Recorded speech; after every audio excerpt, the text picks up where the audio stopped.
Welcome to Diamond.Standard.Gaming.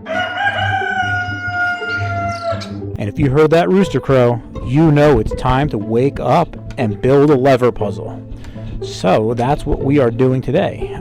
You can see here I have 3 levers on the wall, and what you have to do is you have to set the levers in the right order and then push a button, and when you get them in the right order, the door will open up by itself.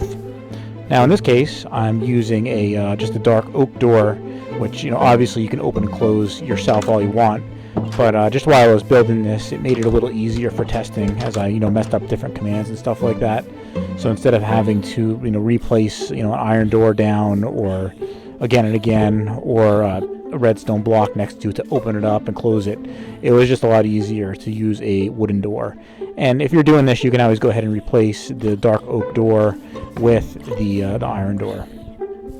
So what I did here is I put the button right here on the ground and this little path of redstone dust, just to make it easier. That way I can set my levers here and then quickly look down, push the button, instead of having to run back here and pushing a button to activate the command block. Now this type of puzzle has been around a long time. I remember it back in games as far as, I don't know, probably the late 90s, and I'm sure there's even games before that.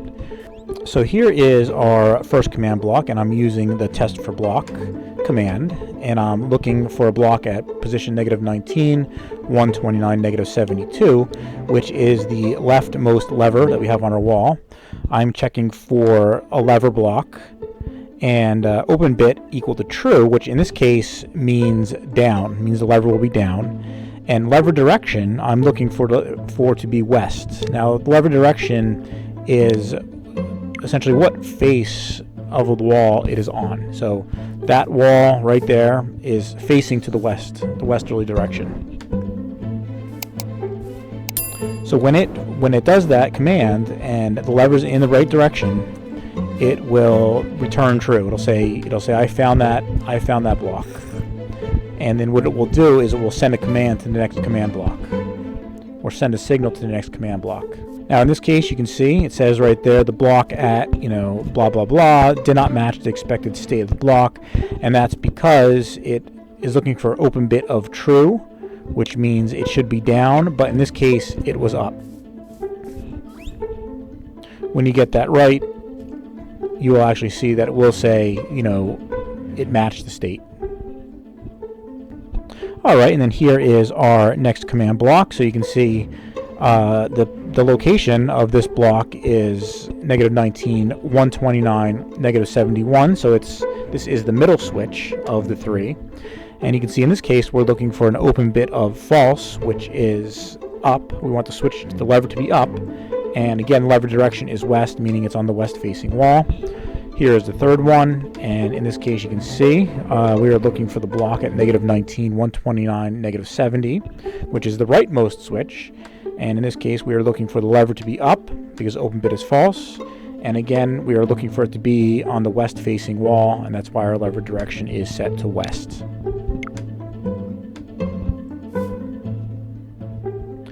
And then here in the last block, this is really where the magic happens, is we are then doing a set block command at -18, 128, -75, which is the position of that dark oak door.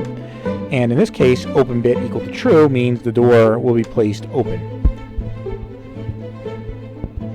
So it doesn't actually open the door, it actually replaces the door with an open door instead of a closed door. And again, in this case, if you wanted it to be an iron door, you would just replace dark oak door with iron door, and it would do the exact same thing.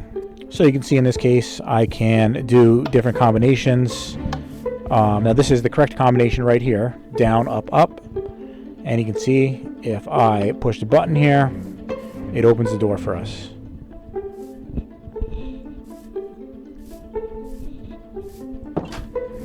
And I go ahead and close it. And I just show you, a couple different combinations. I could put all kinds of different combinations in, and it didn't work there, and it didn't work there,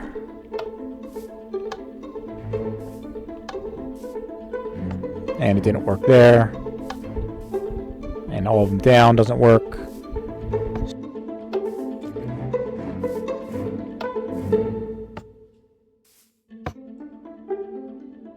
The only way it will work is if you put that exact combination in. which is this right here. And again, I go ahead and hit it, and the door opens up successfully.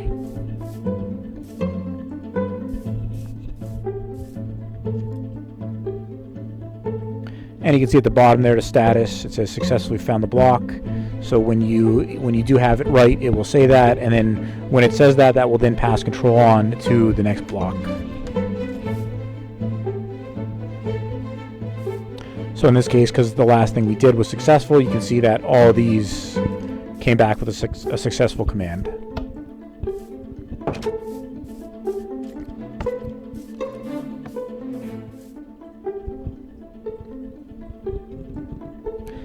Now you can see here for the first block is gray, and then all the following blocks are green. So the first one again is just an impulse block, which will be kicked off by pressing the button. And then the 3 following blocks are going to have these settings here. So it's going to be a block type of a chain. It's going to be conditional in this case, and then redstone is going to be set to always active. So in this case, what we want for conditional, we want to select conditional because if the previous block did not execute successfully, we do not want to execute this block. And unlike the gate opening, where like the previous block really should execute successfully, and we just want to move through and do all the commands. In this case, yeah, because it is a puzzle and you want to make sure it only matches that one combination, you want to make sure you set this to conditional.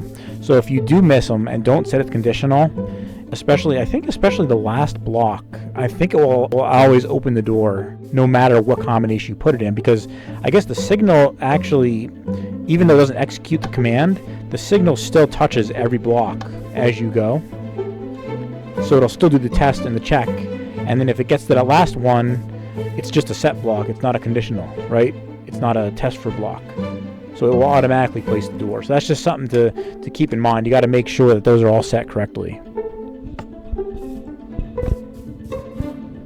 So in this case, I turned off the previous output, I ran it again, and then I'm going to come over here and push the button again with the previous output back on now. So you can see it got a dash there. So it did not set the door in that case. I did not set the door to open. So what you can do with this puzzle is this was a pretty simple example, right? But you can really extend this as long as you wanted. You know, you can essentially extend this all the way down the wall. You can even put it in a square if you wanted, like a 3x3 cube if you wanted to make it really difficult. And then you can make the key. You can make the key to the puzzle be all kinds of different things. It could be like maybe the first, if it was a 3x3 cube on the wall or a 3x3 square. Maybe the left row has to be all on, or maybe the right row has to be all on, or maybe you want like the diagonal switches to be set on or something, or set up like that. You can really do any kind of combination of checks. Now, of course, you'll need more command blocks for that. You'll pretty much need one command block for each switch. And then, so if you have 9 blocks, you need 9 command blocks. So it will be a much more time-consuming puzzle to build. Now, something to note too is as you have more and more switches, I think for each switch, you kind of have the power of 2. So if you have 1 switch, you have 2 options, right? If you have 2 switches, you'll have 4 options, four possible combinations. If you have 3, you will have 8 combinations.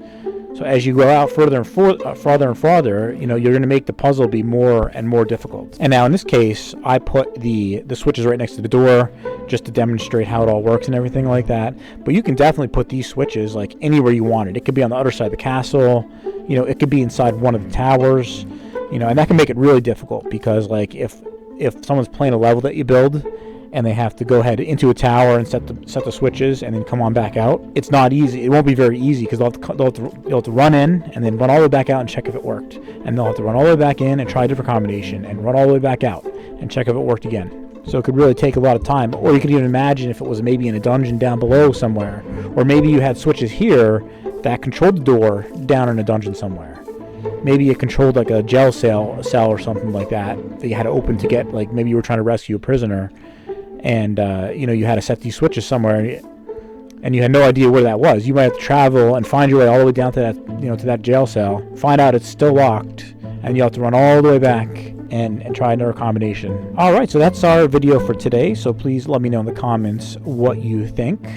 And until next time, have a great day.